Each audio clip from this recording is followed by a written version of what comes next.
ya. Seperti itu. Semoga membantu teman-teman. Saya kembalikan ke Gelinda atau Pak Chandra, silakan. Oke, materinya mantap banget Om nih, komprehensif banget. Kita udah kayak 3 minggu langsung diajarin pada hari ini Om Ben. Oke, jadi mungkin aku summary ya. Jadi untuk trading, sahabat Firasat sebisa mungkin memiliki trading plan nih. Kita mau beli di harga berapa, jual di harga berapa. Jangan karena ikut-ikutan orang doang. Dan untuk kalau kita memakai technical, itu kita bisa menyesuaikan juga nih time frame-nya. Misalnya kalau kita mau untuk yang daily atau swing, kita bisa pakai chart time frame itu yang daily ataupun monthly. Kalau kita mau scalping, kita bisa pakai yang 5 menitan. Oke. Lalu kita lanjut nih Om Ben ke pertanyaan-pertanyaan dari sesi Q&A. Mungkin ini ada yang belum kenal sama Om Ben nih. Boleh kenalan dulu Om Ben tentang perjalanannya di dunia trading nih Om Ben. Bagaimana Om? Ya, saya bermula dari teman-teman sama lah, seperti teman-teman belajar dari tahun 2017, nggak bisa trading ya, belajar beli-belinya asal-asalan, tapi saya memulai dengan modal kecil ya, jadi risikonya terukur ya. Saya dari 2017, 2018, 2019 baru mulai profit di 2019. Jadi saya 2017 nggak cuan, 2018 nggak cuan ya, 2 tahun rugi terus ya, belajar terus. Saya konsisten top up.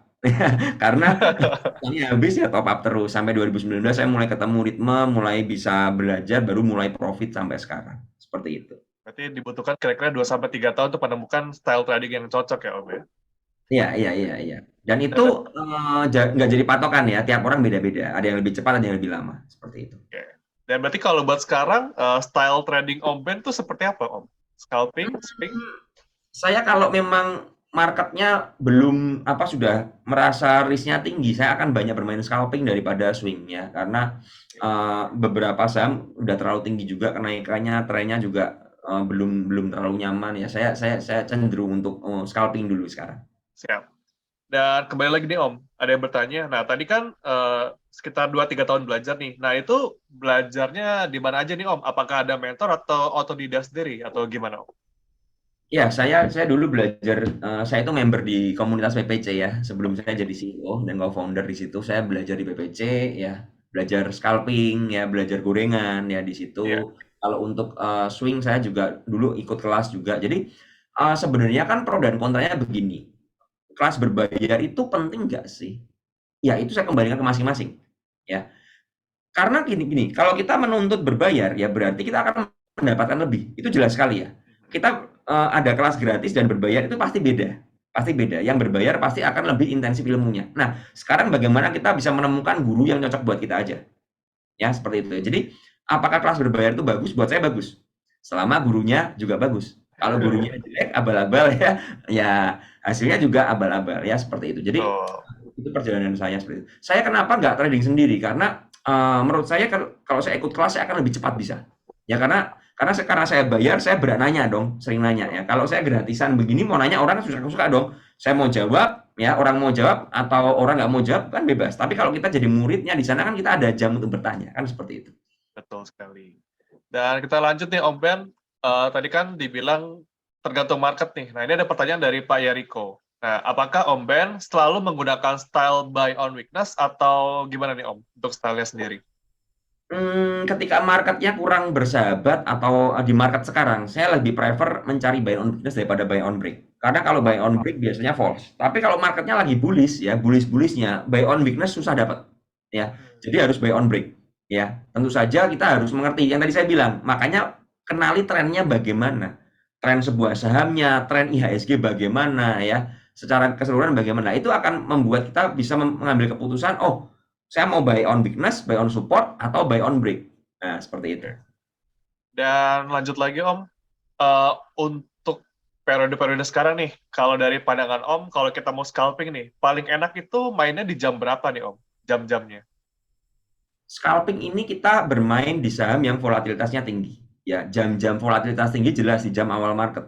Ya, awal market itu sangat volatile sekali pagi-pagi ya, kemudian bisa cooling down ya, dan kemudian terbentuklah market ya. Mulai marketnya kalau hari ini ya volatil kan pagi kan gap down semua, roboh semua ya, kemudian baru rebound ya, kemudian baru kebentuk ada yang saham yang memang momentumnya jelek, downtrend ya tetap ARB, ada saham yang memang bagus bisa rebound ya kan, bahkan ada saham yang naik kencang, ada yang arah dan lain sebagainya. Ya itu tergantung apa ya, uptrend atau downtrendnya aja. Jadi trennya bagaimana. Nah, kalau teman-teman marketnya lagi sepi ya mainnya cuma pagi ya, open market sama closingan. Posting. Ya, Yeah. biasanya ramenya di situ aja.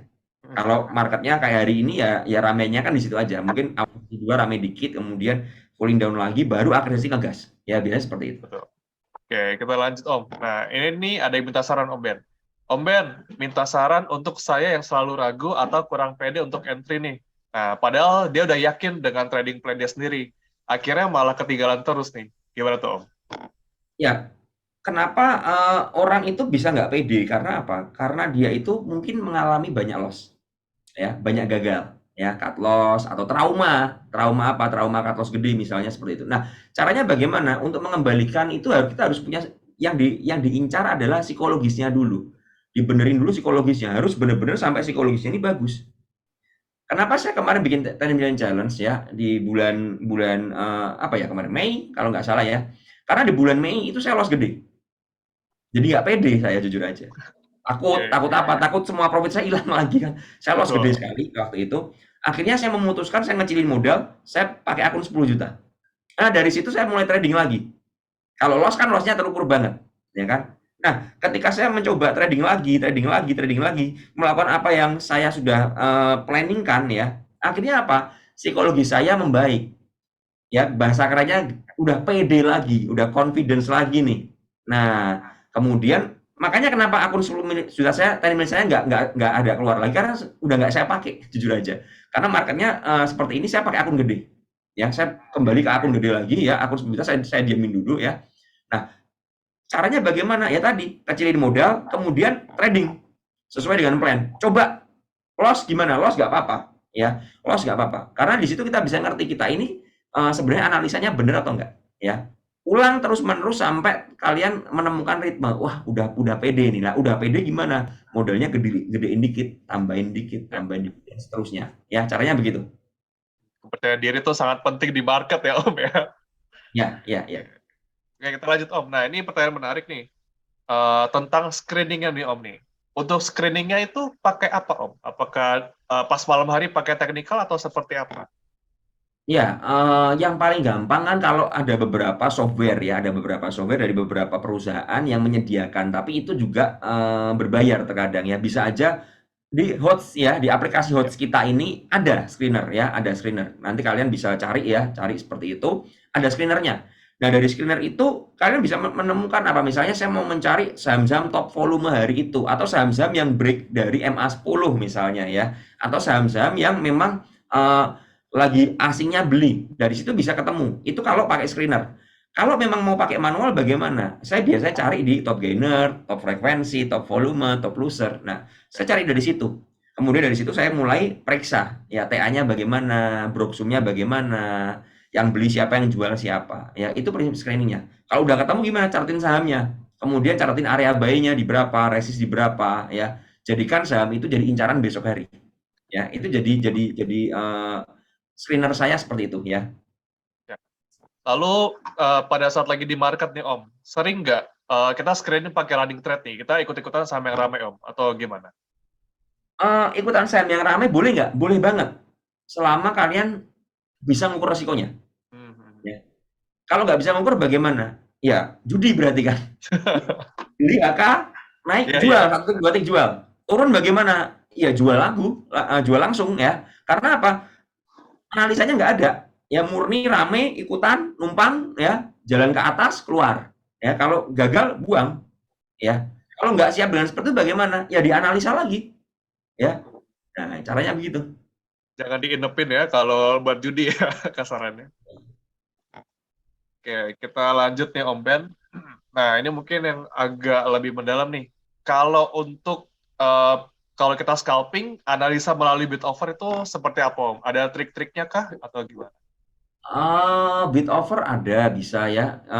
Nanti saya akan jelaskan di sesi berikutnya aja ya untuk bid offer ya. Ya lebih paham ya seperti itu. Oke, kita lanjut seputar trading plan nih Om. Om Ben izin bertanya, Kalau kita stop loss, itu lebih baik kita memakai fitur otomatis stop loss atau manual nih, Om, yang enaknya. Tergantung kalau saya bilang ya, tergantung. Kalau memang teman-teman bisa mantau market dan teman-teman tangannya gesit dan disiplin ya manual nggak apa-apa. Tapi kalau teman-teman memang pengen lebih aman ya pasang automatic order ya stop loss ya Oke. seperti itu. Dan lanjutan dari itu dari Pak Francisco, nah Om Ben untuk level stop loss itu idealnya itu pada saat closing market atau pada saat di hari tersebut harga itu udah kena di area stop loss itu tuh Om. Tergantung penurunan harganya bagaimana, volumenya seberapa besar ya, sellernya berapa banyak. Ketika sebuah saham turun dengan volume gede ya, sellernya gede, saya akan langsung stop loss ya, langsung cut.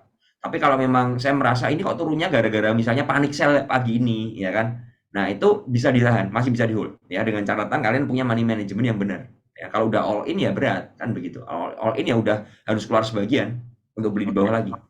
Seperti itu.